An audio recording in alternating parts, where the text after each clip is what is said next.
Hello, Taz from Oregon. Lynn, good evening. Hello, Charles.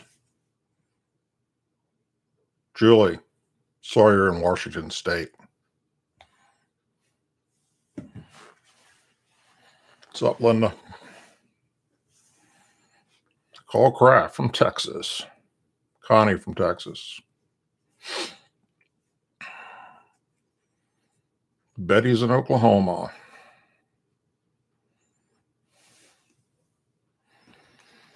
Well, folks, I am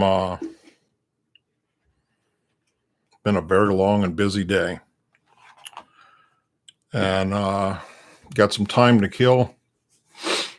Basically, in about 45 minutes, I turned 58 years old.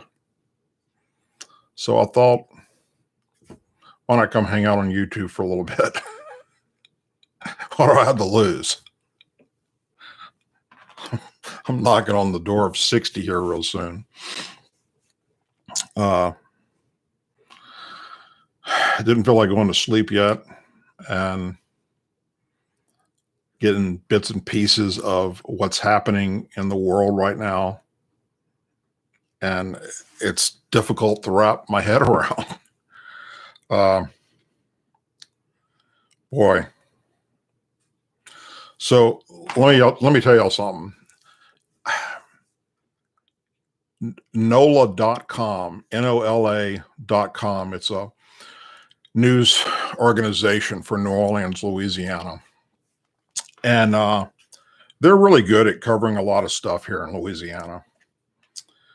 But they put out an article today that said, here's why some Louisiana residents could make more money by being unemployed. Now, as if being unemployed isn't bad enough, because you can't work. Look, you got to go sign up for unemployment. This article wants to tell you how you could just stay on unemployment, and even after the government gets back to work again, and continue to suck off the government tit and bleed it dry. I found that Tyler Bridges, the staff writer that wrote this, and I read this and I thought, unbelievable. He's explaining how you can get, the state unemployment money, plus the federal government money on top of that. And, if you play your cards right, you could be making $847 a week. So don't go back to work when work's allowed. Let's just keep sucking the government dry. So I thought that was pretty sad, actually. Our president has said we can start opening up the country in steps, baby steps, and he's going to allow the individual states to make that determination on when and how. And at the same time, we're finding out and getting more information, and I thought this was pretty interesting, as to why China was not forthcoming and was trying to hide this whole COVID-19 deal. Well, it appears from our intelligence bureau, depending on how well you want to believe them, that they made this virus in a lab, and somehow it got out.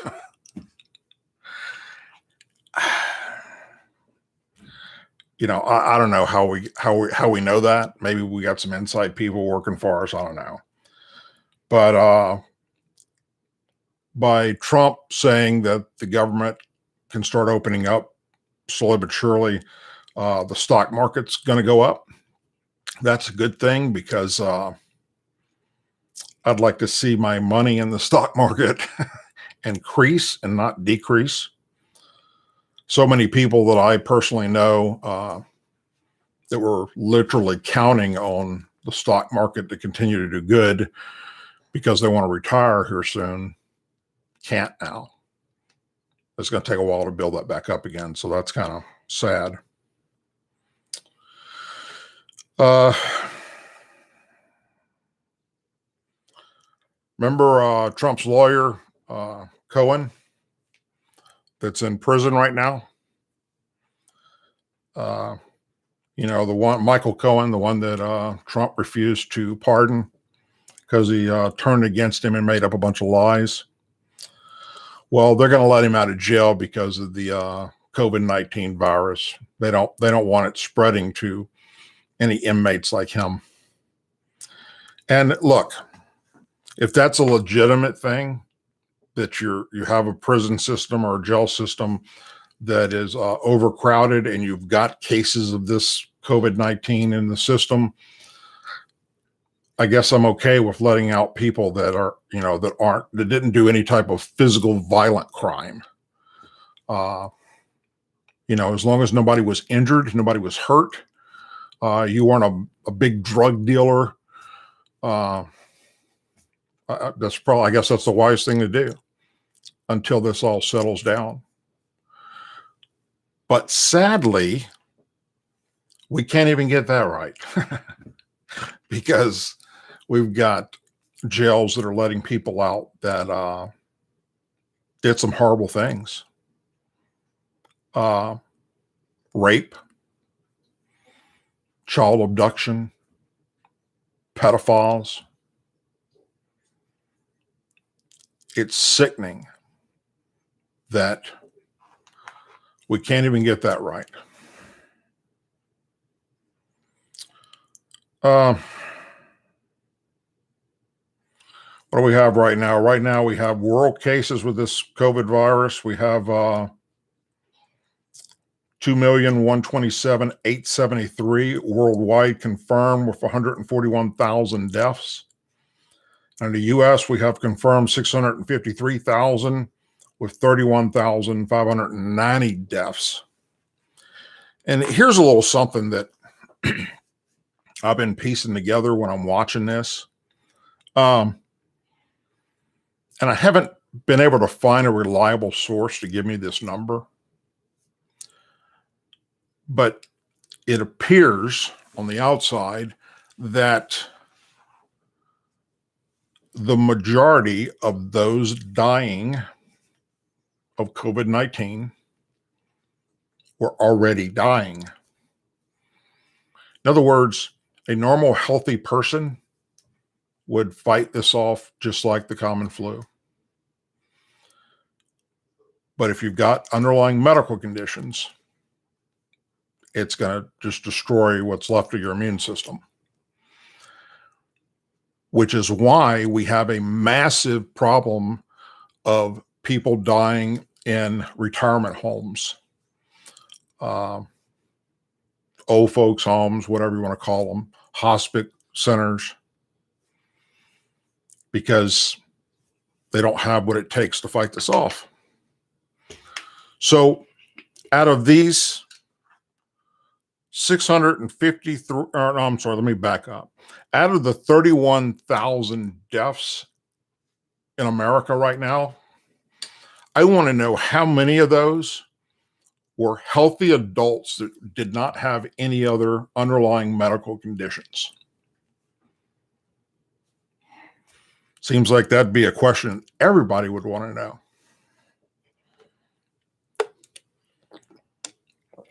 And I'm coming to the conclusion more and more that when I say I love my country, I have to follow it up with I fear my government. Because I don't think anyone in our government will release those numbers for us. Not the CDC. Definitely not the World Health Organization.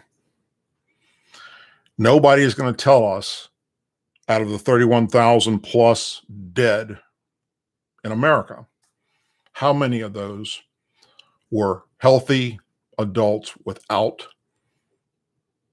underlying medical conditions. Because I think that number will be drastically low. And that's kind of sad.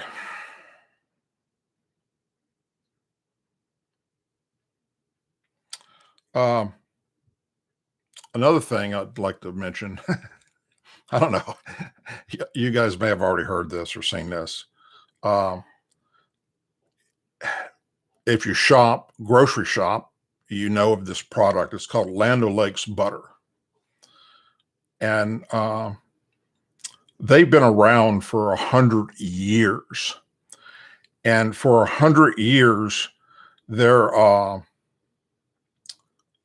the design on their butter was this Native American girl holding a little thing of the butter in a grass field. And so it looks like this if you haven't, you don't know what I'm talking about. All right. Well, enough people have called in and wrote letters and express. And when I say enough, we're probably talking 1,000. That to have that little Indian girl or Indian woman on the butter for 100 years is racist. That's correct. Political correctness has ruined Land O'Lakes butter.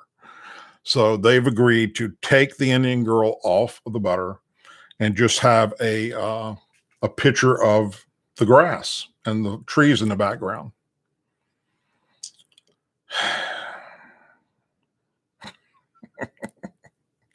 I mean, it's like, I mean, that'd make a good Saturday Night Live skit. It really would, because it is completely, it's difficult to understand that the powers that be at Land O'Lakes butter agreed. That's like all those that wrote into the Washington Redskins, the NFL team, saying that they needed to take the Indian off the side of their helmet because that's racist. And the owners of the Redskins told them to go pound sand up their ass. And so did the NFL. Get out of here with that. Well, not Land O'Lakes butter. 100 years.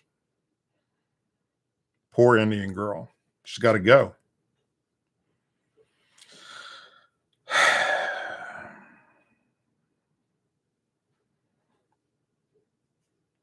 Anyhow,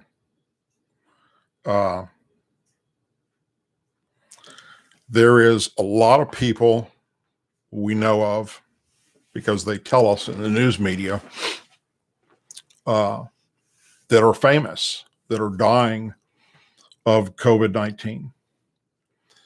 And this goes back to what I was saying a while ago about how many people are healthy that are dying. Because if you look at all these famous people that are dying,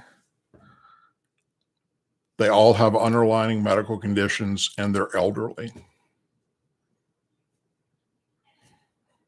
So, will we ever get the answer to that? Probably not.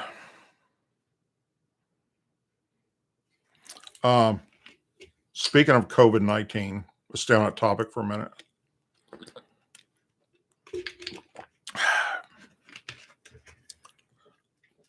Chris Cuomo, CNN anchor, a few weeks ago, he announced that he had coronavirus and was quarantined to his basement in his house to be away from his wife and kids. And he set up a deal with CNN where he could broadcast live and continue to do his show from his basement. And that's what he's been doing. The show's continued on while he sits in his basement to explain to us what it's like to have coronavirus. And then somebody who lives in his neighborhood happened to notice him outside, standing next to his wife and some of their friends, having a little social gathering, which the guy confronted him and said, "What are you doing? You're supposed to be down in your basement quarantine.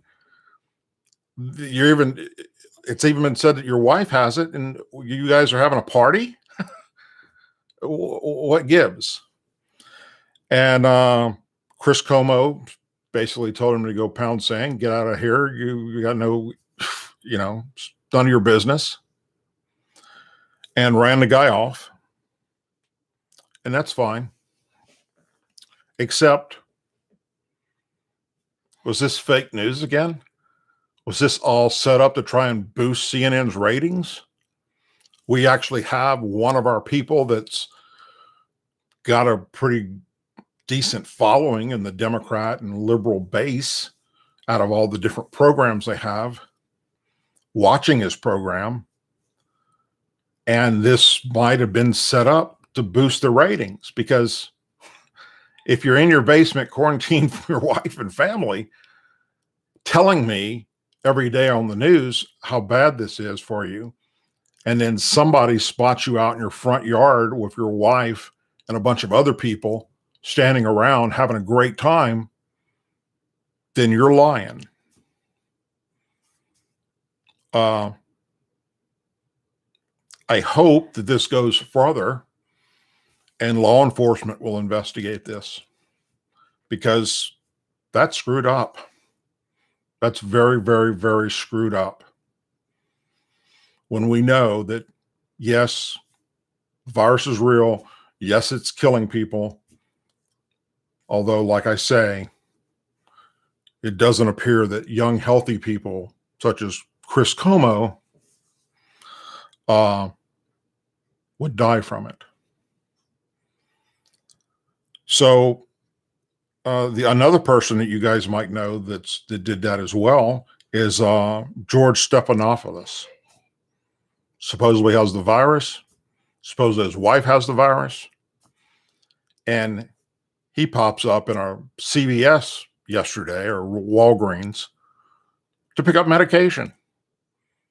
And the people that see him, that know who he is, are like, oh, wait a minute. You're supposed to have the virus. What the hell are you doing in here? And then he turns around and is on the golf course. I don't know. Is that to help boost NBC's ratings? Does he really have the virus? I think the people that have the virus aren't out in public having a good old time on the golf course, or social gathering in their yard with all their friends having a barbecue. But these people are. And it goes back to the whole fake news thing that CNN is good for. NBC is good for. MSNBC is great for. We had a preacher here in Louisiana, you guys may have heard about this, that went against our governor's order to stay at home. And he continued to hold church services, literally packing his church with several hundred people nightly until they finally arrested him. And now his attorney, who was representing him from being arrested, got COVID-19 and is dead. And another person in his church has it and just died. And now he admits that this wasn't the smart thing to do. And while we're on the subject of churches, I find it almost comical the way people, and I get it, it's going to happen no matter what I do or say or what anybody does or says, people are going to shoot you down for it. Everybody's going to, you can't please everyone. But I've made it pretty clear in everything I do in my videos, for those of you that watch them, and my Douglas Ducote show,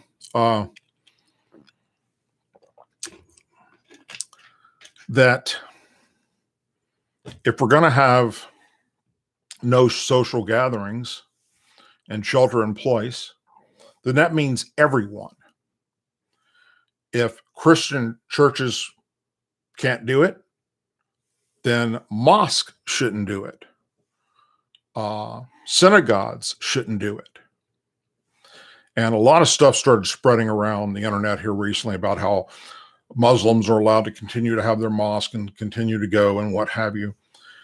And I posted a little thing in my community section about it the other day, basically saying that, look, if that's the case, then that's wrong. Of course, I was attacked as being a racist because, I was signaling out a mosque where I'm actually saying that no one should be allowed. If I can't go to church, you shouldn't go to church. I mean, let's just be simple. If the reason is we can catch this virus or spread this virus, then it's equal opportunity. Nobody goes to church.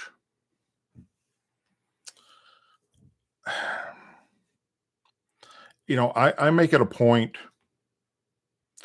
I call out everybody, regardless of their political party, regardless of their sex, regardless of their race. If we send them to Washington, D.C. to work for we the people in Congress or as a senator, the House or the Senate, and you're up there for your own good and not representing the people and taking this huge paycheck, and you're screwing over your district, I'm going to call your ass out. That's how this whole thing started. That's how I went from a few subscribers to 130 something thousand subscribers, by just being honest across the board. And it didn't matter if I was calling out. To me, it doesn't matter if you're a Republican or a Democrat. I don't give a shit.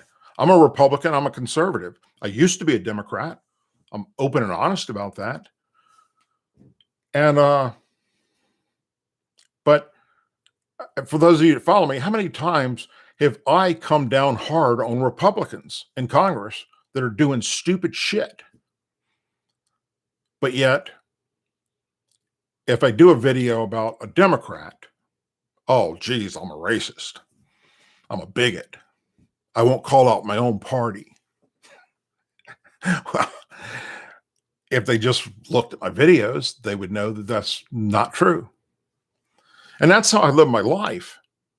I mean, literally. My family can tell you this. I treat everyone, regardless of race, sex, religion. I don't give a shit. I treat everyone with respect until they treat me or my family different. And then I don't give a shit about you anymore. Okay? I mean, let's just be honest. So I guess that makes me, if I'm a racist, then I'm an equal opportunity racist, because it doesn't matter to me who you are or what you are or what you do for a living or what church you attend or what color your skin is. It doesn't matter to me at all. Everybody gets treated the same with respect until you prove that you're unworthy of that respect. And I think that's how everyone should be. If everybody was like that, then we'd have a hell of a lot better country. Hell, we'd have a better world if everybody acted that way. Just treat your fellow mankind with respect, the same kind of respect you would want in return. And if they backstab you and screw you over, say what you want to do. Say what you got to say. Take it out behind the barn, whatever. Of course, you can't do that these days because that's violence. Back in, my youth, if there was a problem after school, get off the bus stop, at the bus stop, and go at it. Fisticuffs. Doesn't work that way anymore. Everybody's too sensitive, and you got to be cuddled and treated with kid gloves. And, we can't have alpha males anymore in society because that's scary, racist, bigotry stuff. Just think for a moment. Those of you that aren't in your teens or 20s, those of you that have grown up with your life, just think that where we're at today, look where we were. Let's go back to the 50s. John Wayne types, the Clint Eastwood types, those type people that men admired, and were there things done or said that, probably shouldn't have, especially the way that some treated women. Okay. I get that. That's not right. But the overall alpha male, as we went through the years, has disintegrated to, there's very few of us left. I mean, in the bigger scheme of things, what's it going to be like in 50 years from now? I won't be here to see it. Many of you won't be here to see it. But you can see now, if you look back to where we're at today, what the future holds for the generations coming up, those that will replace us. And sadly, I'm glad that I'll be dead in 50 years, because I already don't recognize the country that I served for. I mean, I really don't. This is not the same country that I went in the military for in 1985 to serve. It's not. I mean, it's just not. And it sure as hell isn't the generation of those that fought and died in World War II, or even Vietnam for that matter. We have become very, very soft. And everybody's got to get a participation award. Everybody's got to be treated equally.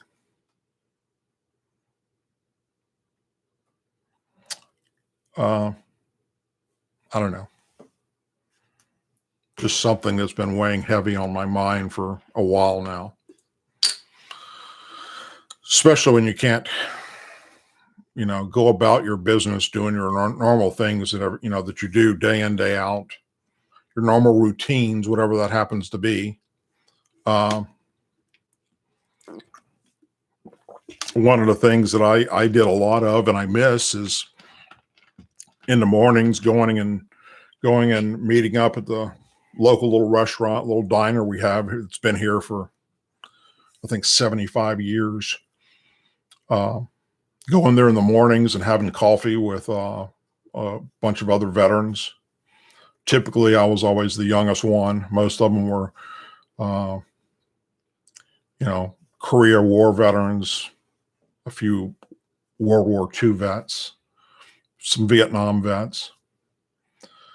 Every now and then we'd have a Gulf War era vet that would be there. But, that was just something that I kind of look forward to in the mornings, get up, get my day going and go hang out and start it, with some brothers and sisters that I can relate to at that hour in the morning. And when you take away those things, I'm sure that's with you guys too. When you take away what you're used to doing that you take for granted, because we do, let's face it. Even those of us that know what it's like to go without things, that know what it's like to,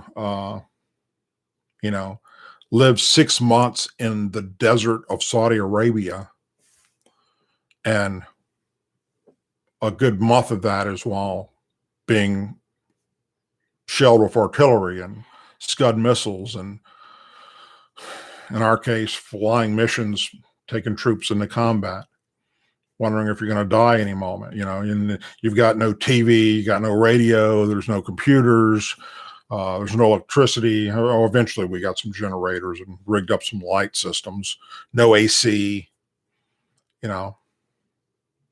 completely all the things that we take for granted for on a regular basis, You're stripped of. You don't have it. Hell, we couldn't even bring a Bible to the Gulf War. It's correct. No Bible. While we're over there protecting their ass from being invaded by Iraq like they invaded Kuwait. So when you get away from that and you get into your normal routine again back here in America, then you start getting used to that, those creature comforts again.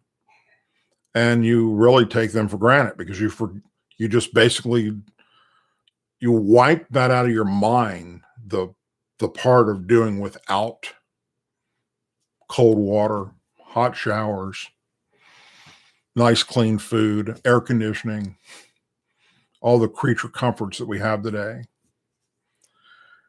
And then, you end up months later or a couple of years later deploying somewhere else, some other hell forbidden country, and go without again. So a lot of vets, those that actually served in other countries and helping protect places like the Middle East, we're very aware of what it's like to not have anything, go without. And I find myself thinking, although, yeah, this kind of blows, hell, I've been in worse. I've got air conditioning, I've got power, I've got my family, I've got the TV, I've got the computer. What do I need? I can't go to a restaurant and sit down and eat. I can't take a vacation right now to someplace else, the beach or a park. And we got men and women right now that are literally fighting for their lives in Iraq and Afghanistan and other places around the country that aren't mentioned, going without. And we're complaining. And boy, are we. I mean, as much as I'd like the government to be up and running, as much as I'm starting to think that this whole government shutdown probably didn't need to happen,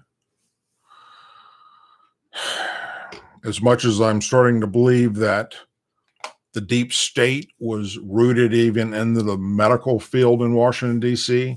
with this Fauci guy, I think it was one more last-ditch effort before the November elections to try and take out this president.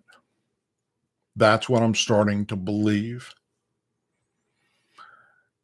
Because where's the narrative going right now? CNN, MSNBC, the liberals and Democrats. The narrative is going that Trump screwed this up when we all know better. He followed the advice of that little short prick, Dr. Fauci, who put out in a medical journal and did a video on this not too long ago. And I read it word for word, his own words, that COVID-19 is no different than the normal flu. And the following damn week, he's standing next to the president saying, shut down the country. You think maybe something's wrong there? I don't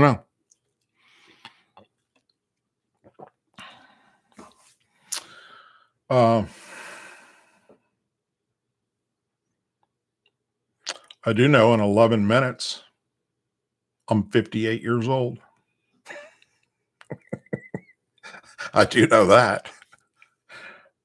Chances are, unless there's a meteorite heading towards my house or some kind of massive explosion or something that I don't know about, I'm actually going to live to see 58. Now, I don't know how long throughout the day I'm going to make it, but I know today was a very laid back day that got me to think about a lot of things that I needed to, and to kind of clear my mind and uh, share some things with some friends. I even took time out today to go sit in our hot tub. I hung out in the hot tub for about 20 minutes by myself, and my dog Sally up on the steps of it watching me. And, just cleared my mind and thought about all the chaos that's happening in the world, yet how blessed I am. I really am. Do I deserve some of the things that have happened in my life that are very positive? I don't know. I don't know what deserving really means. I do know that I've always tried my best to help my fellow mankind, regardless of what some other people believe or say about me. I know that I do my best to help my fellow brothers and sisters through my veterans organization, Veterans United for Justice. And what do we have happening right now? We have a shitload of people that are trashing that organization and saying horrible things with absolutely zero proof behind their madness. And when you got time to think and you don't have all the normal outside influences coming in and out of your head, and you're just normal what it was like before we shut down the government, then you actually start thinking about that shit. And you wonder how sick someone has to be to say such mean, horrible things.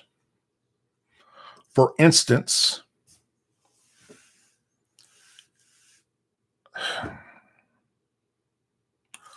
there was a video put out on YouTube last night where the person doing the video said that they had proof that I had sex with my sister.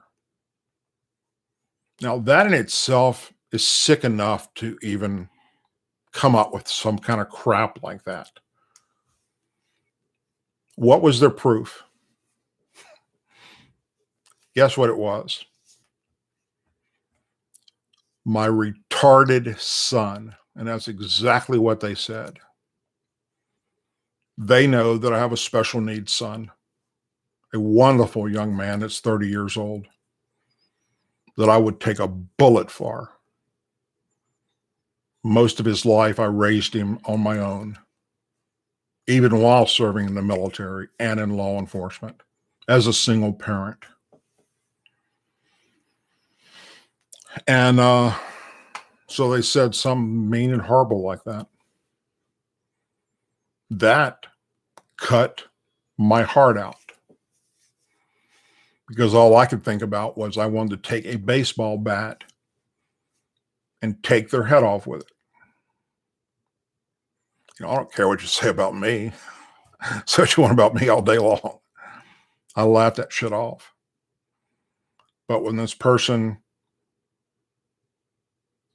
then went on to even further say that there was studies done to prove that this was their exact quote, 99% of all kids born with special needs, it's because of incest in the family. And I actually believe they believe that. And if they don't, they're really mentally ill for believing it. And if not, for even saying it. And then they said some horrible things about my wife. My mother-in-law that just passed away, God rest her soul, a week ago today, they said that she would probably deserve to die because she was a lesbian. That's how hateful these freaking left-wing idiots are. That's how low they go to try and destroy Republicans and conservatives. And again, when you have nothing but time on your hands and you consume that shit, and there's no way to get away from it, because I've got my phone going off constantly with people going, dude, go check out what this person just said about you, or go check out what this person said about your kid, or go check out what this person said about how they're going to break into your house and tie you and your wife up and make you have sex with your dogs and cut your dog's genitals off and shove them down your mouth. I mean, just insane crap. And those people are walking amongst us. They're out there. You know, you can't escape it. Some of it you can laugh off, but other parts of it, you know, you want to take the law in your own hands. You really do. I mean, that's the thought that you have that enters your mind. You know, when somebody wants to say something that freaking mean and that hateful. So you hope that with all the things they say, you're able to get law enforcement to do the right thing.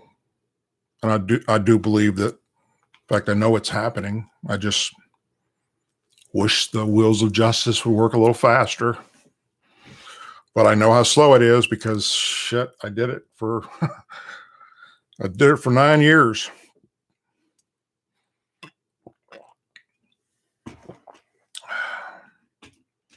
But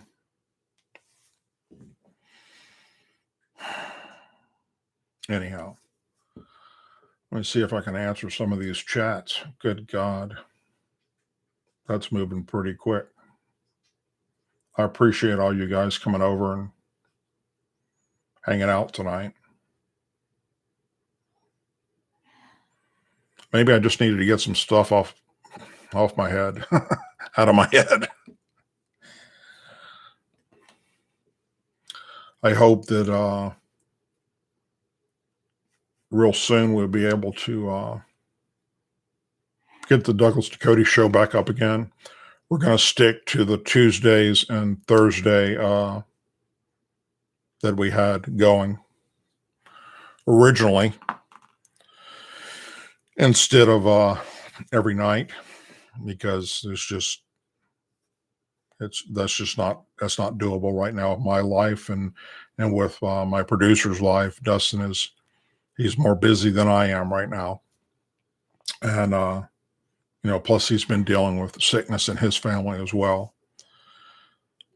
So until all that's squared away with him, you know, there's no reason to even attempt to fire the show back off.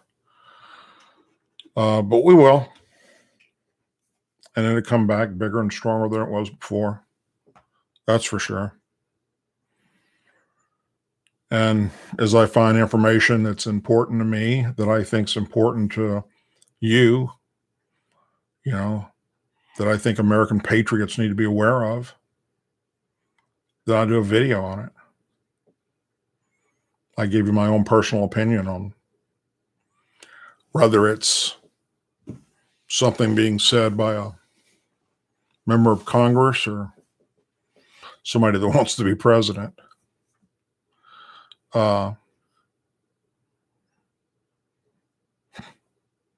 Is what it is.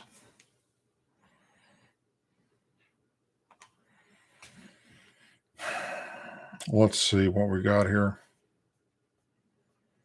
Give me a second.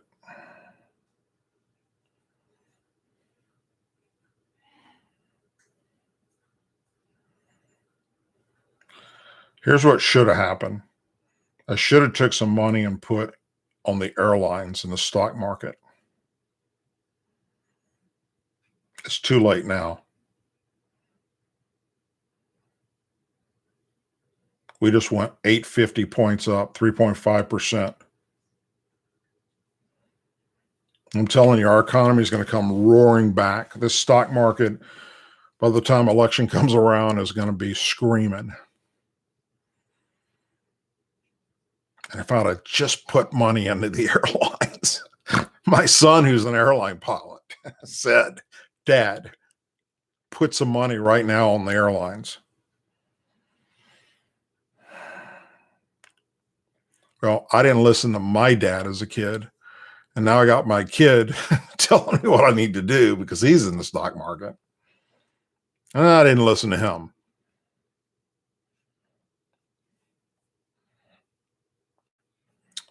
But I hope that none of you were financially destroyed by this stock market collapse, because it sure as hell did, and it hurt a lot of people. And I know that there's Democrats and there are liberals that hope that we stay sheltered in place like this, at least until November, because I think that will help them win. That will help them push Joe Biden into the White House. They're actually wanting our government to fail. Nancy Pelosi just screwed a deal with putting out more stimulus money for folks and went back to her district. And that's, they really do. They want to see America fail right now. They want to see Americans suffer because they got no other way of beating this guy. Not a snowball's chance in hell.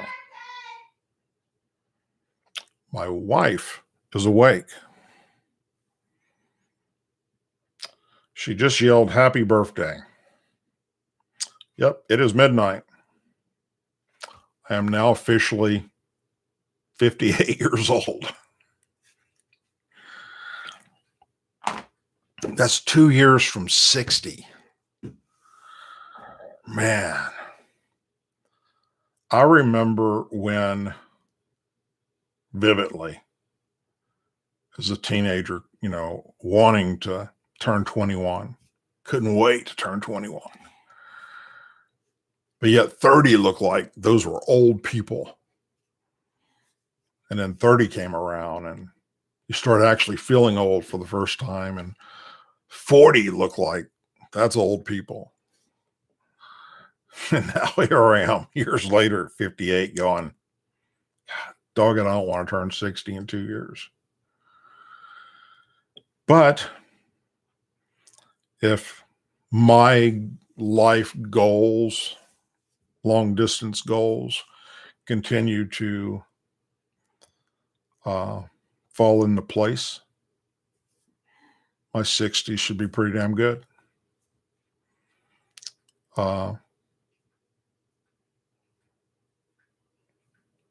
Even if we don't get the Douglas Ducote show syndicated, my future's probably brighter than I deserve, but that's okay. I think anybody that put in time doing a good, honest, decent work and raised their family and paid their taxes and did right by their fellow mankind, didn't rely on the government,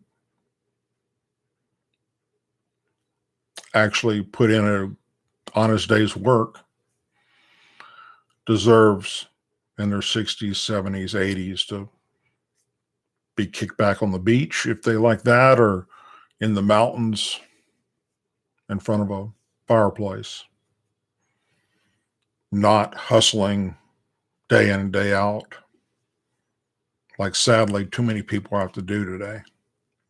Now we have people that can't retire until they're in their mid 60s or 70s. I know somebody physically right now that is my age and can't even think about retirement until they're 70.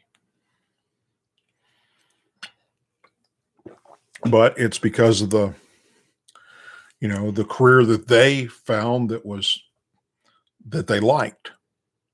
And if you don't like your career, you don't like your job, you're not going to be good at it, and you're not going to want to be there. And it's not going to be a good thing. And you're going to find yourself years later where you have to work many, many years past what you should have had to do.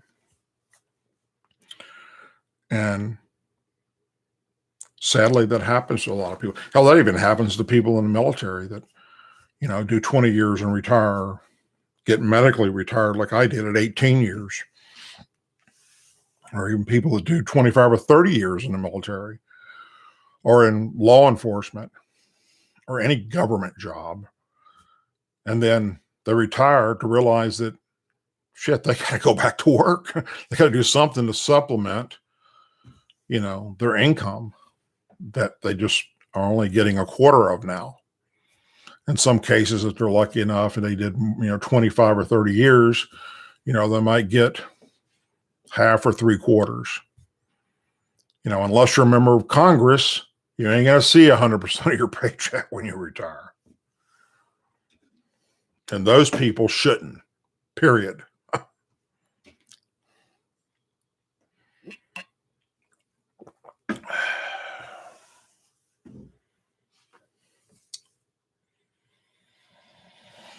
All right, let's see over here. Mary Ellen, thank you for the happy birthday wishes.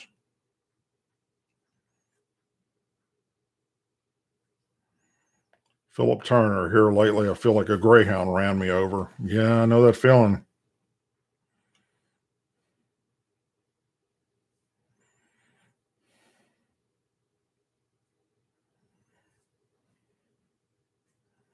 Hey, thanks, Cheryl Hamilton. I agree.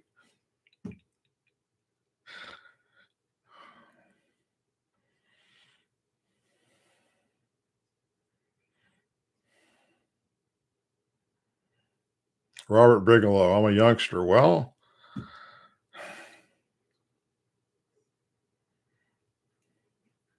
in my mind, I am a youngster.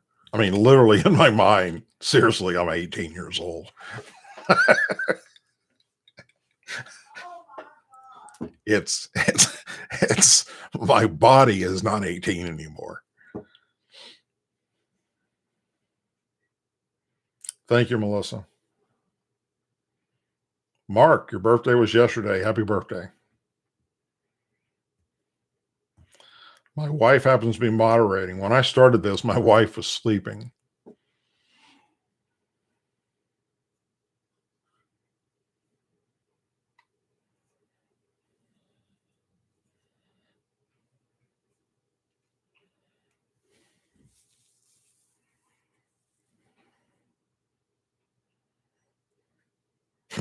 You're the fuck up, Douglas. You're depressing me. It's honest chat with Doug Knight. All right. What can I tell you? Could be worse. Thank you, Benny.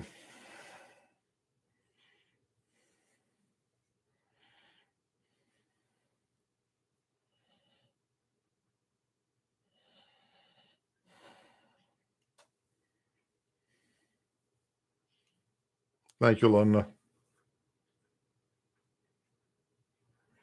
Wait a minute. Connie says, I was 58, then I went to bed and woke up 63. I understand that. I really do. Thank you, Anna.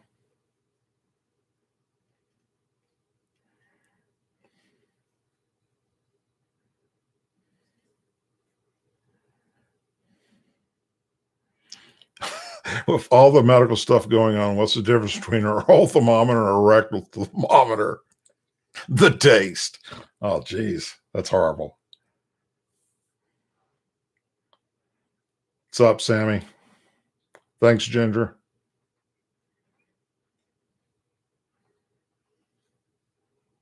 Happy birthday to you too, Tracy.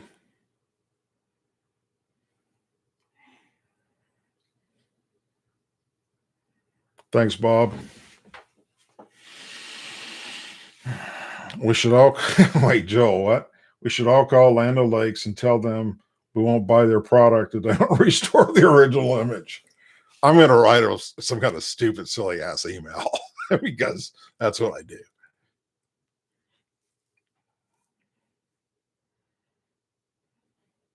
Thanks, Rhonda.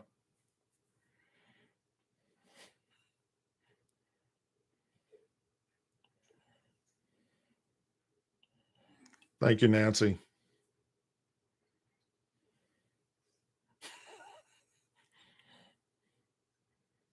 Cheryl, sing it. Thanks, Frank.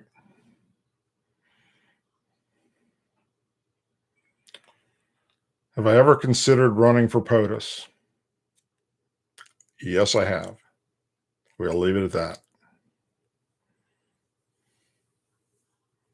Thanks, Connie. Bradley, appreciate it.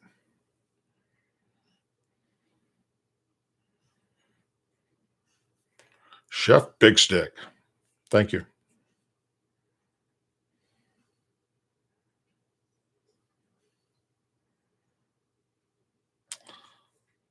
So Easy Creations. Thank you. And I need to find out what that is about. I assume that is a business. Write that down.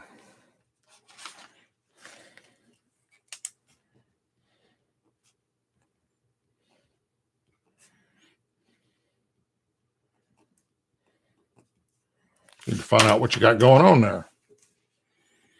Happy Deaf Day, Douglas. Thank you.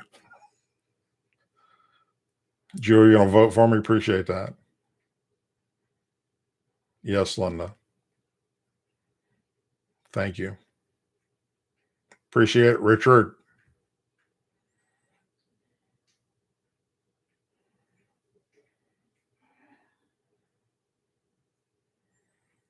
Is this DM? Is this the same DM that's over there busting the teeth out of Dougie the Clown?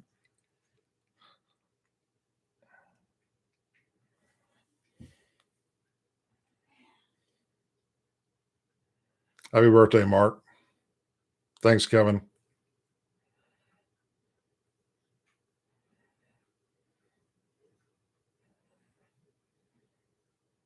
What's up, Charlie? Grand Bay.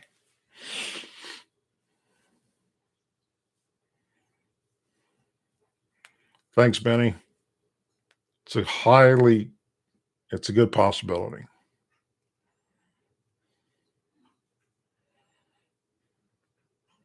Hey, what's up, Penny Davis? Thank you. You're right. I've got some Corona that I haven't drank. My wife bought it as a joke. But I have some Blue Moon too. So if I do decide to have a beer tonight, it's going to be that.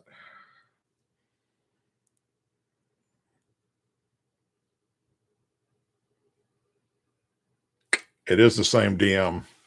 Thanks, guys. I really appreciate that. Indiana. Hi, Donna. I've never been to Indiana. I'm sure there's something there that I would like to see. It's one of the few I've been to just about every state in America, pretty much every country on the planet. I've never been to Indiana.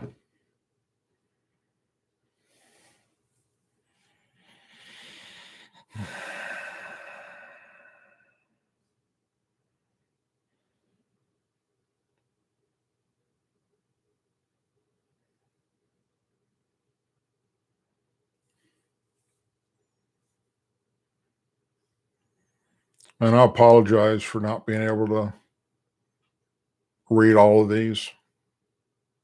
It amazes me. It truly amazes me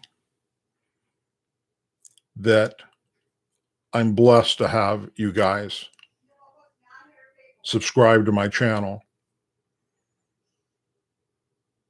and actually care what I have to say.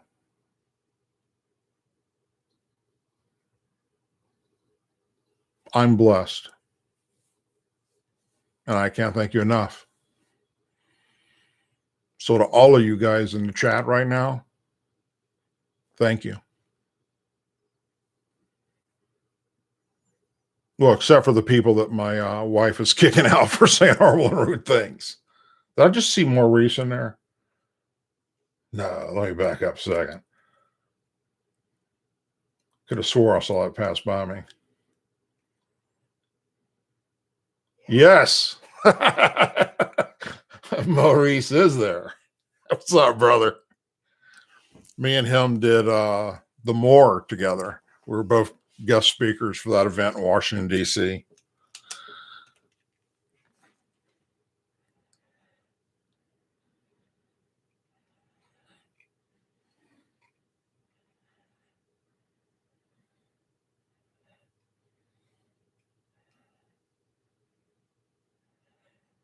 Good looking honky. Douglas, Peter North here, old adult film star. Happy birthday, man. Now, I don't know if this is the real Peter North, but if it is, hey, thanks. I kind of grew up watching your shit.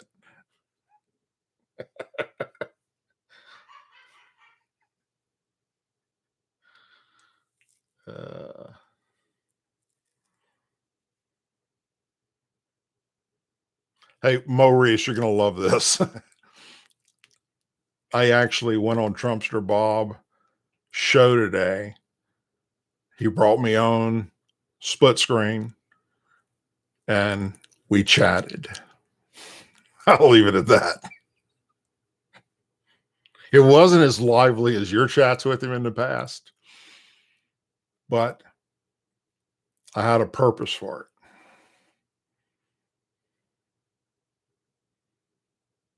Thanks, Richard.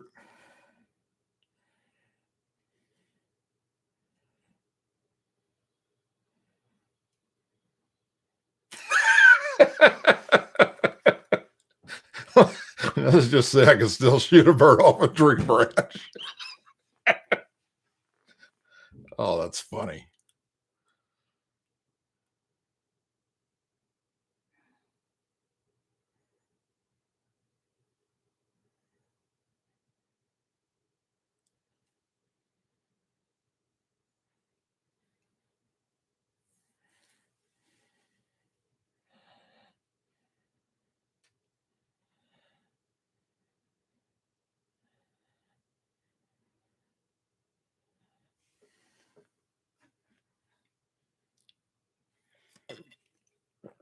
Donna, have you considered interviewing with Diamond and Silk, David Harris Jr. or Ben Shapiro? Not really. We're all three of us, or four of us, counting Diamond and Silk, are, although we have the same goal, we don't have the same way of getting to it, which is why I've been uninvited to be on Fox News ever again.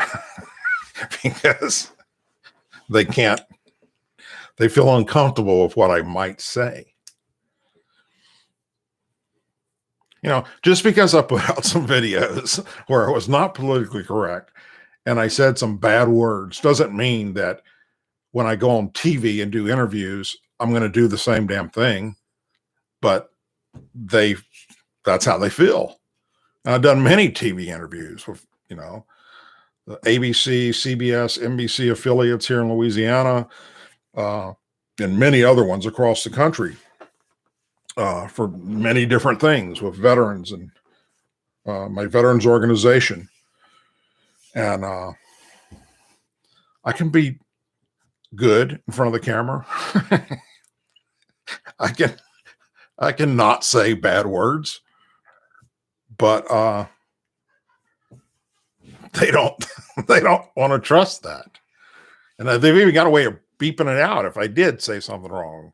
But I don't do that. I mean, look at all the interviews. If you go Google me and look at all the interviews I've done through the years, I've never once slipped up and said, well, that fuck, it's just, I know, it's a big difference. And when I'm sitting here ranting on a YouTube video, trying to make a point, and what it would be like with a company that's got millions and can literally destroy me in a second. I'm not going to go do something stupid like that. I hope that we had it. It was looking really, really good that my book, we were hoping we were going to have the book out by December. And we had met with some really nice people up in Nashville that were going to get me started, going across the country with the book signings and whatnot, and some good national television coverage for it.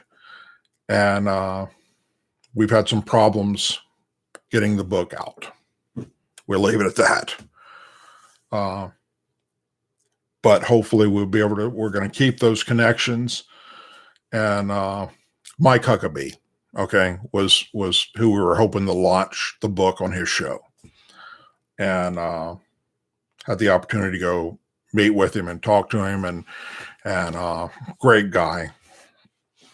And that would have been that was our plan, was before Christmas, we were going to, go on a show and launch the book and talk about it. And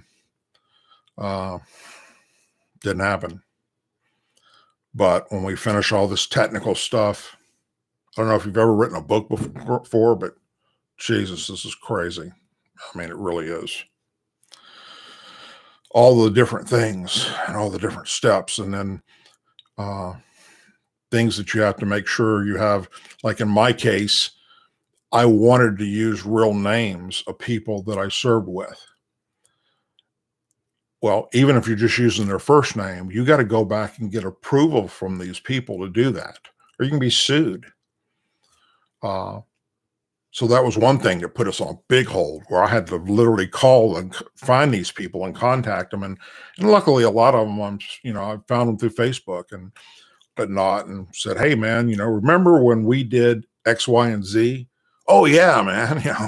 Do you mind if I mention your name in the book as being their part of this? And everybody was like, hell yes, do it. And the thing with the book is that it's going to be different than any other military book out there. It's about my military service, but it's only the funny things that I experienced. It's not going to be about the horrors of war that I experienced. It's going to be about the best of humanity that I met, not the worst of humanity. It's going to be about the people that we said things or did things to keep our sanity when we're wondering if we're going to die any moment. Things that we did or said that are just funny, because that's just, and other stuff that we did, different missions that started out one way and ended a totally different way, that are just hilarious. And I've been telling these stories through the years to my family and friends, that I didn't serve with, and some of them are so, seriously, some of them are so far-fetched that the average person reading some of these stories, they're going to laugh, because it's funny. And that's what I want people to do. I want them to laugh at this. But they're not going to believe it's real.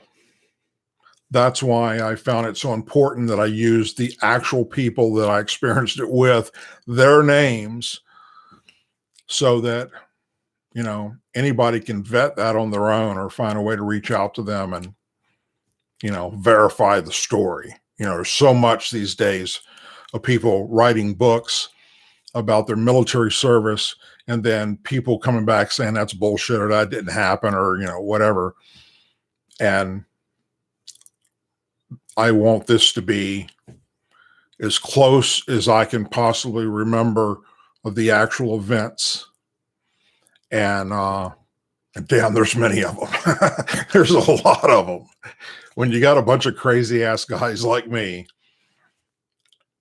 young, in charge of multi-million-dollar helicopters flying around the country and other countries doing crazy shit that most people will never, ever experience other than watching a movie and that type of thing.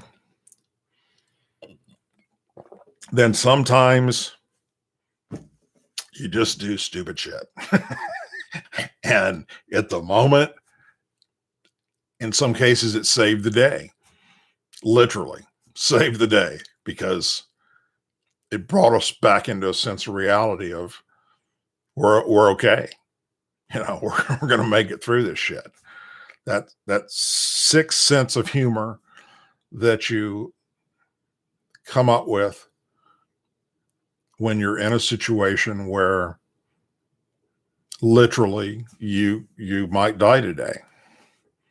You're going to be doing something that's going to put you in a situation where there's a good possibility you're going to meet your maker today. And if you go into that frightened and scared and just dwelling on that, your ass is probably going to die. But if you go into it from an attitude of, I don't give a fuck, and I'm going to make the best of this shit and we're going to laugh and joke about it all the way through it. I guess that's the difference maybe between aviators and non-aviators. I don't know what it's like to be the grunt that's kicking in the doors and face to face with the enemy. What we did with helicopters is, we flew them in to do their battle. We got them as close as we could to the enemy. They got out to go fight the enemy. We went back to the rear to get gas and food and ammunition and resupply them until their battle's over with. Flying in and out of these LZs. Some of them are hot. Sometimes you're being shot at. Obviously, everybody wants to shoot the big helicopter, get that down. And you find yourself looking at ways to mentally survive what you're going through. And the best way of doing that is with humor. Seriously. The first helicopter crash I was involved in, literally, the pilot of the helicopter kept the rest of us calm because he was singing. He started singing, oh hell, drawing a blank on it. The Clampett movie, Jed Clampett. What was the Hillbilly Hillbillies? That's that opening tune. He knew it like verbatim. And he keyed up his microphone and started singing that. Oh, Jed Clampett's a millionaire, loading up his truck, going to move to Beverly Hills or however it went.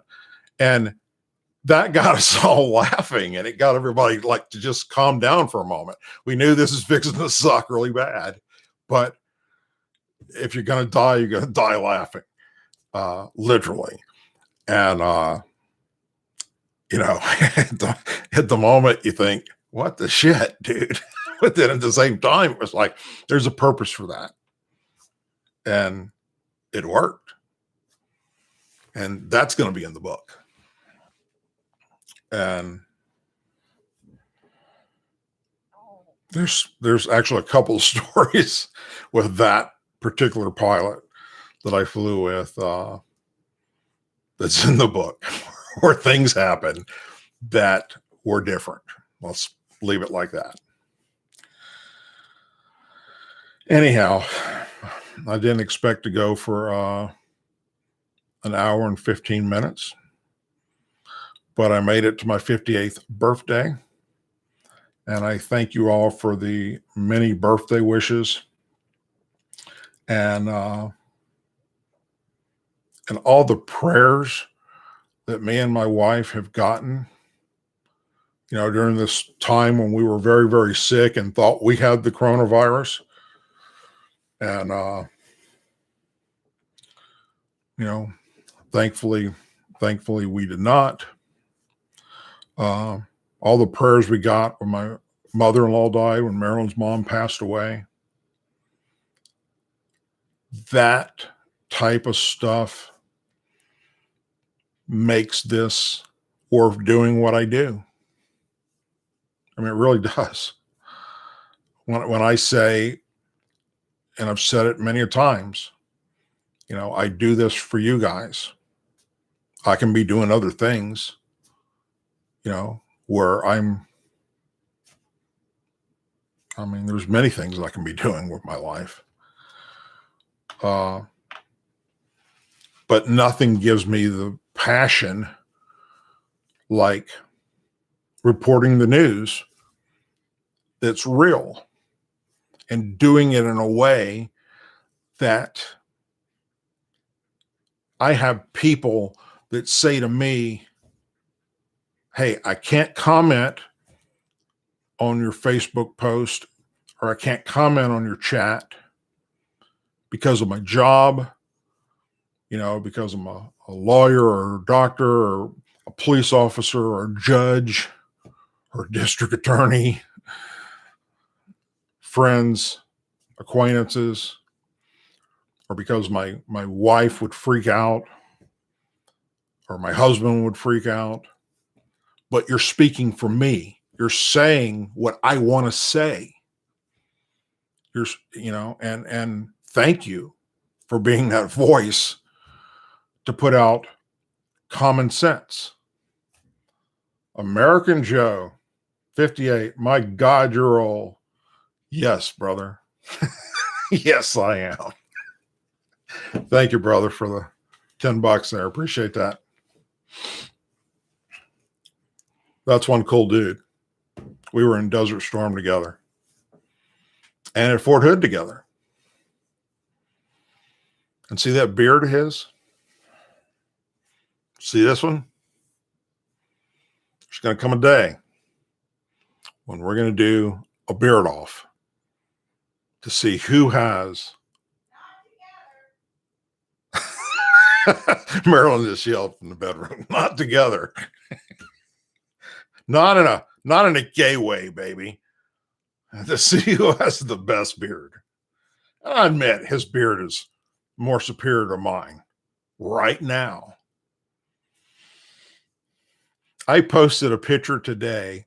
If you haven't seen this, go to my Facebook wall, my personal Facebook page, not American Patriot by the Grace of God or the Douglas Ducote Show or my veterans page, but my personal Facebook page, and you'll see a photograph that was the deployment photograph before we left to go to Operation Iraqi Freedom.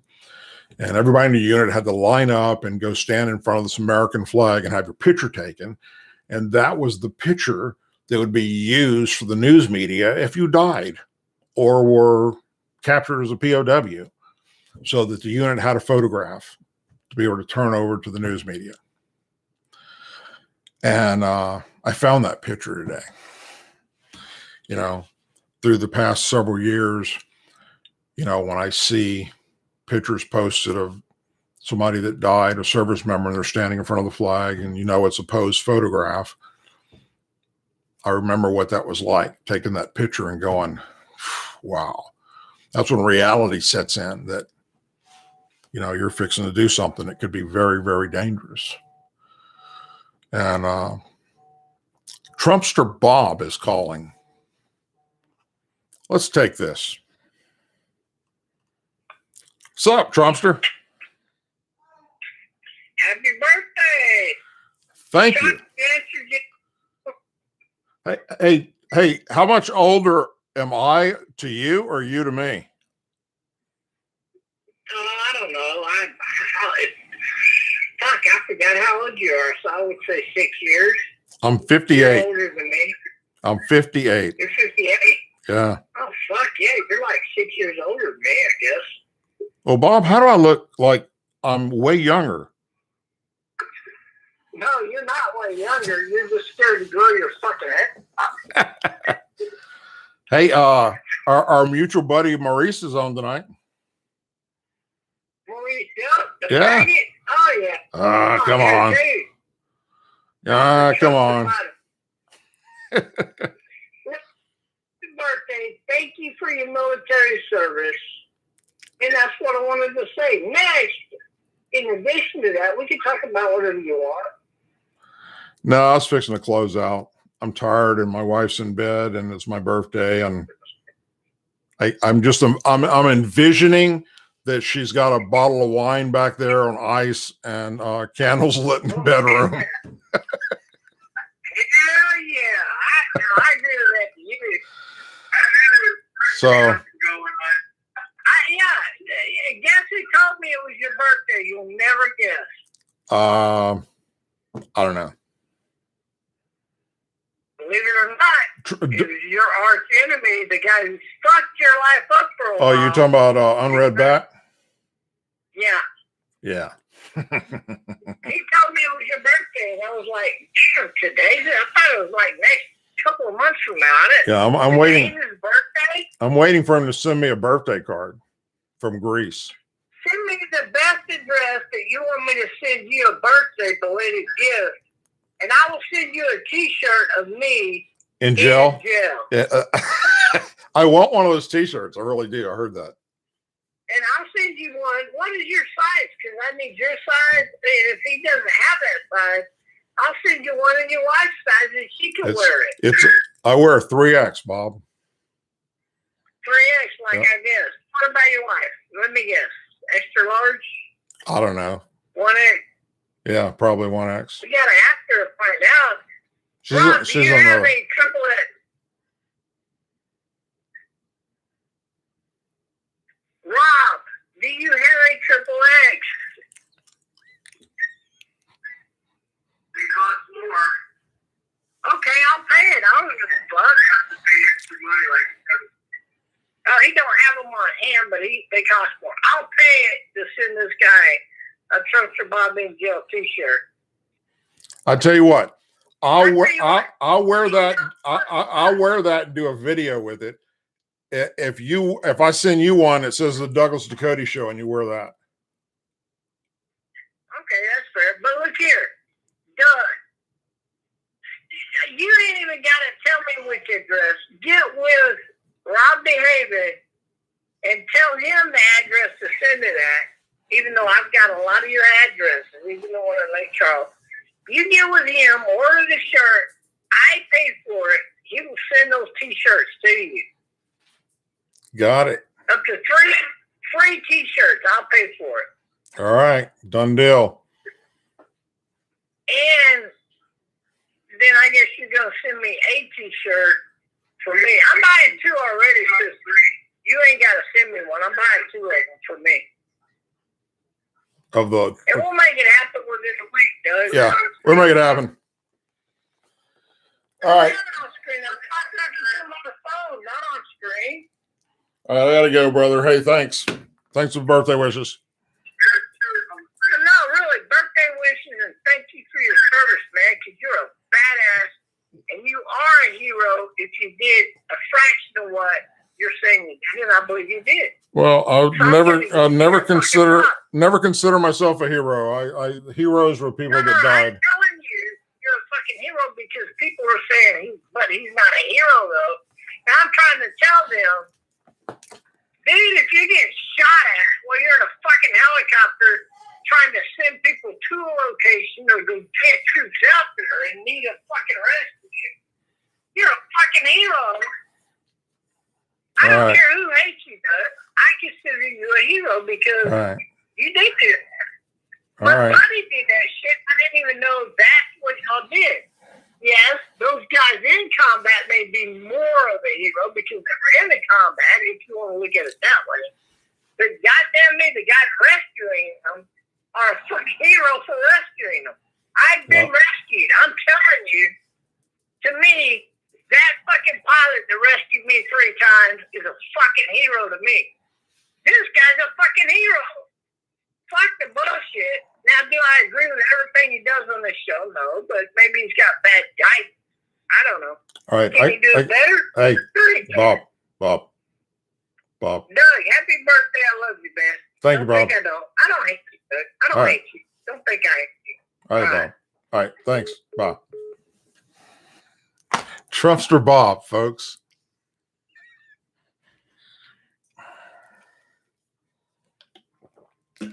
Now I got to get, in fact, I would like to get Dougie Ducote, the clown, on the Douglas Ducote show to debate me that because he is a staunch liberal, far left liberal Democrat. He hates conservatives, Republicans, Trump. He thinks Trump is the devil.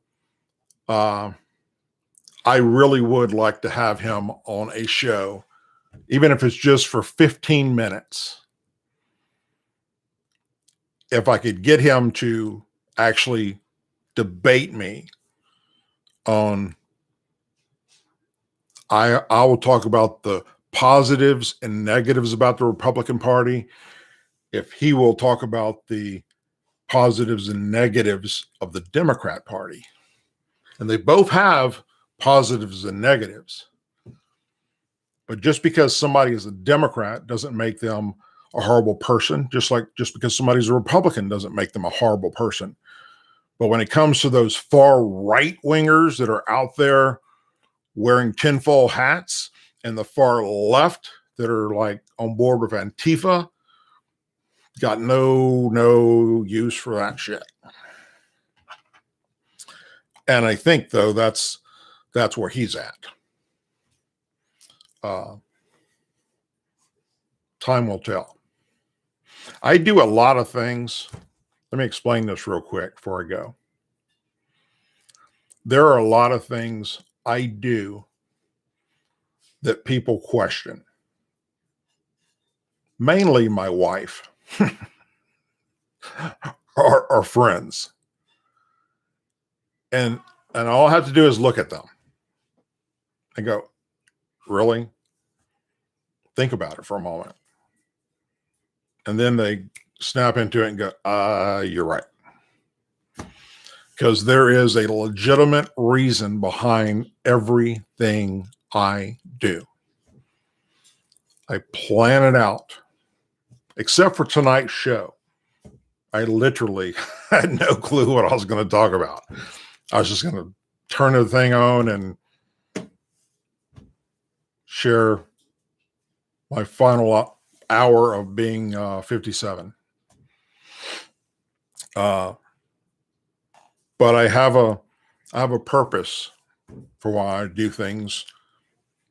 And sometimes people don't understand them right away. Sometimes they do. But it's actually a gift, I think, that was instilled in me from my grandpa to my dad, the military, law enforcement. Took a while of doing a lot of stupid shit coming up in life to realize that there's a better way and that you can actually get through to people on certain levels that and otherwise you wouldn't be able to if you went back at them at the same way they were coming at you. So as long as someone will allow me to explain and they're willing to listen, then it's worth it. It's worth having the conversation. And I don't care who you are. Democrat, Republican, white, black, Muslim, Christian, doesn't matter to me. Like Trump said, hey, I'll go meet with the North Korea president. And everybody went, holy shit. I'd meet with the North Korea president. Why not? The guy's developing nuclear weapons and would like to destroy America. Maybe I can work out some kind of agreement with him to stop that shit. Nobody else has been able to do it.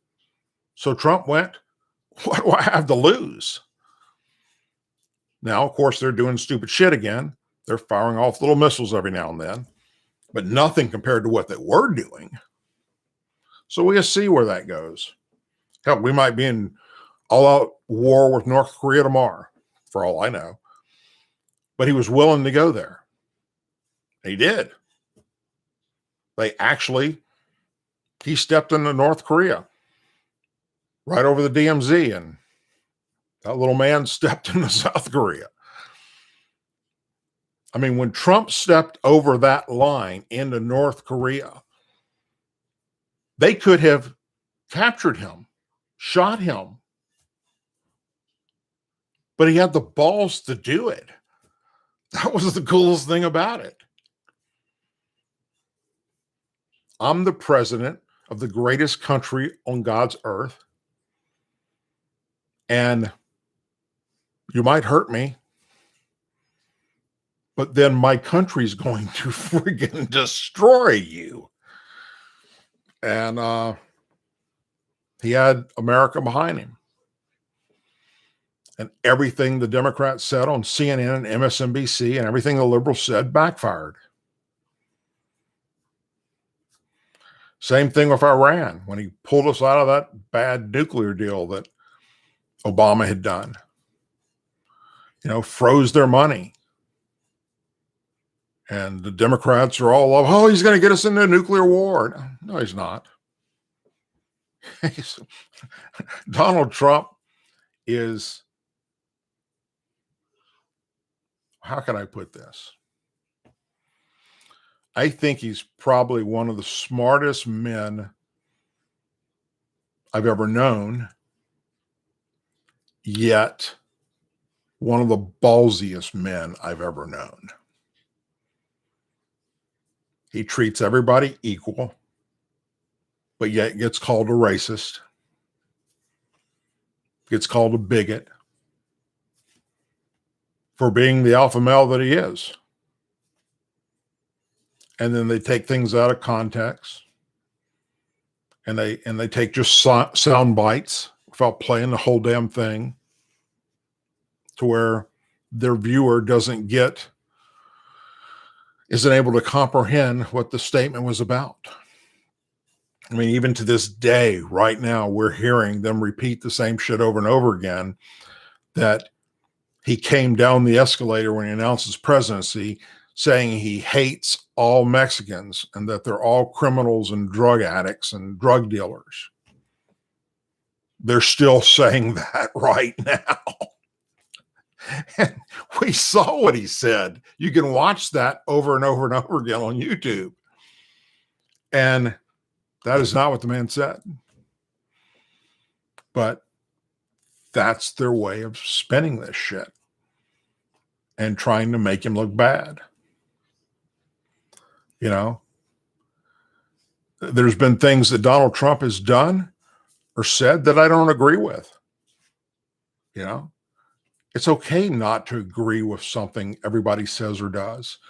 If you feel it's not, then you're elevating them on a level of being a king or being a god. And we don't have that here. We don't elect a god and we don't elect a king. We elect a human to represent our country and to look out for our best interest and support our Constitution. And they're human, so they make mistakes. There ain't a president in the history of America that hasn't royally screwed up and done some dumb shit. Because they're human. If I was president of the United States, I'm sure there there'd be something that CNN or MSNBC would be like, wait a minute. Just envisioning my head some of the stupid shit that would be cool to do because you're in the White House. I'm not even going to go there. But yeah, we got a great president that sadly it appears that he's going to have to run against an Alzheimer's patient. And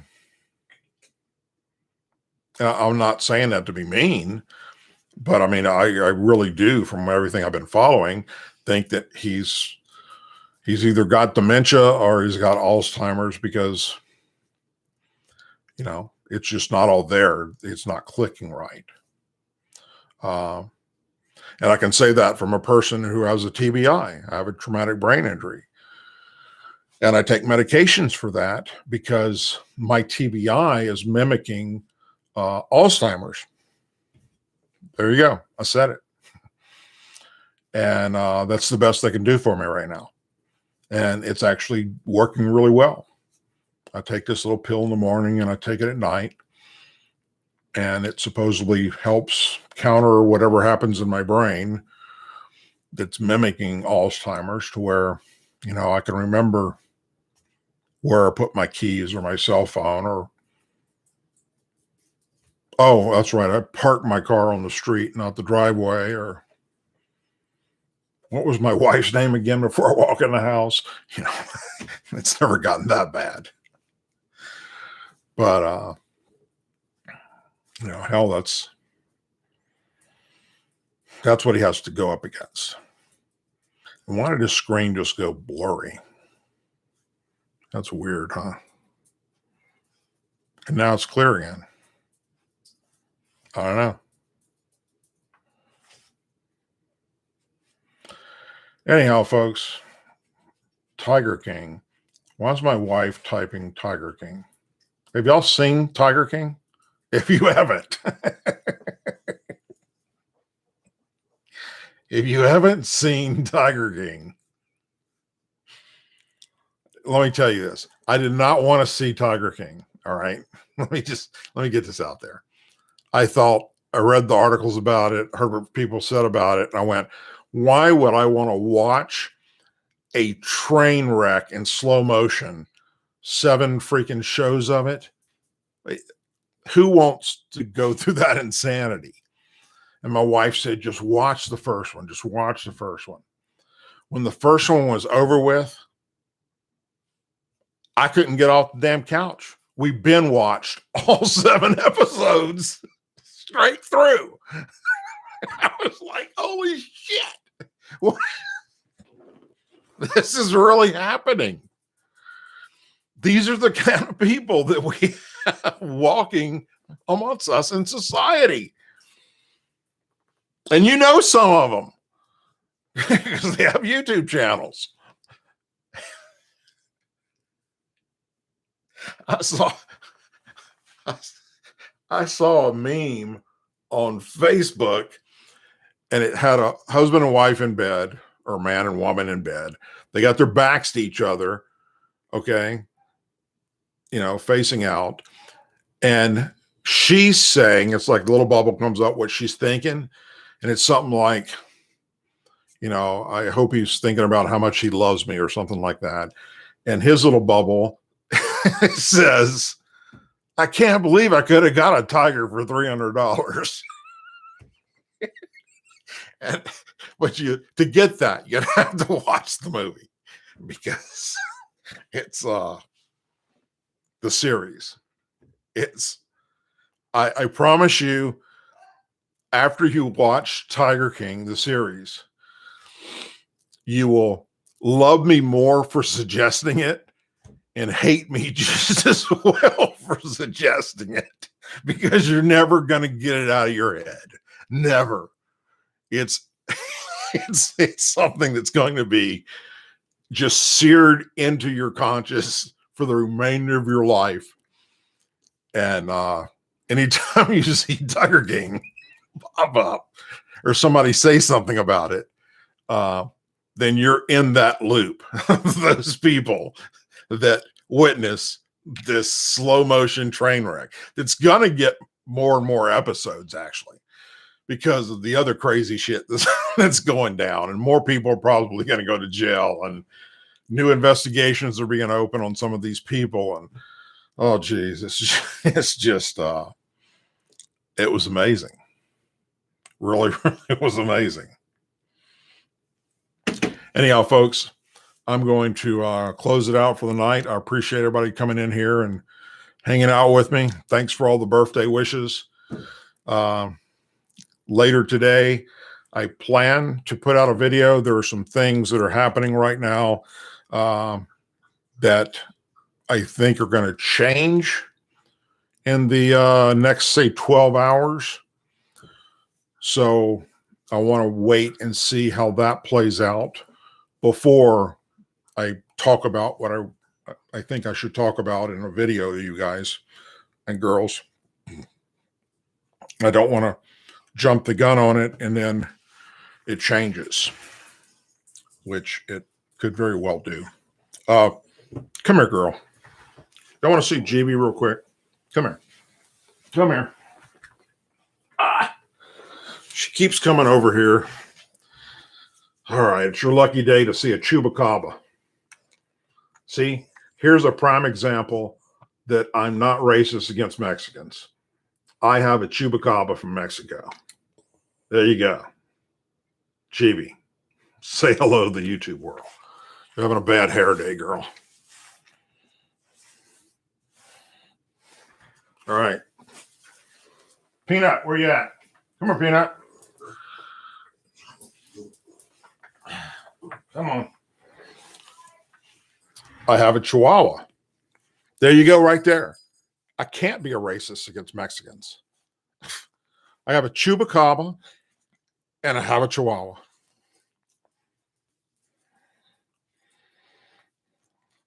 If you haven't seen the video I did with this little guy, you got to go watch that. It's about building the wall and my address to Trump about Chihuahuas in the wall. Very funny. I won't give it away. Go check out that video. Think you'll like it. Why are you always shaking? You cold? And the other two I can't pick up because they weigh damn near as much as I do. But Sally's a lab that stays outside because she refuses to be in the house. And Lucky is my service dog, and she's in the house all the time with me. Except when I take her out every 4 or 5 hours to go to the potty. And the other two are piddle pad trained, so they don't go outside. They're too. Peanut would get scooped up by one of these owls. We have a lot of owls that live in the trees out here. And they swoop down all the time and grab rats and shit that, you know, are coming from, like when our neighbor knocked down an old shed in their yard, a bunch of rats came out and these owls came down like it was a field day for them. And some of these things were like the size of cats. I thought, man, if I ever, you know, if I was to go out there and let Peanut outside to use the bathroom, be it. I had to go out there with a gun to keep the predators off the poor little guy. So I train him for piddle pads. And the same thing with her, with my chupacabra, actually, AKA Crescent, Chinese Crescent. They're hairless except for their head and their feet and their tail. And so you got to be careful if they're out in the sun. They can get sunburned and really screw their skin up bad. And that's not good. Anyhow, thank you all. I'm going to retire for the night and go say hello to my wife and probably have a glass of wine and then get a few hours of sleep and start this day off, and hope that you all have a wonderful evening. And I will end this the same way in everything I do with videos and my show. Please say a prayer for our men and women serving in the United States military, our vets, our law enforcement officers, first responders, all these doctors and nurses on the front lines that are fighting this virus. Those of you that follow me know that both of my wife's brothers and her sister are doctors, and she's got cousins and uncles and aunts that are doctors, and they're all, a few of them have retired, but the younger ones are still going at it and battling this and, risking their lives to save lives. So keep them in your prayers. And our angel families, had the opportunity to meet several of them when we were up in Washington, D.C., plus here and in Texas. Dan Govich, one of our great friends, lost his son to an illegal alien that killed him. I guess I kind of inspired to be like Dan, to have that willpower to keep pushing forward for change and standing up to a system that's broke. Our Blue and Gold Star families, our president, our country, thanks for all the birthday wishes, and thanks for hanging out with me tonight. Hope you all get a good night's rest, and I'll see you tomorrow. Take care.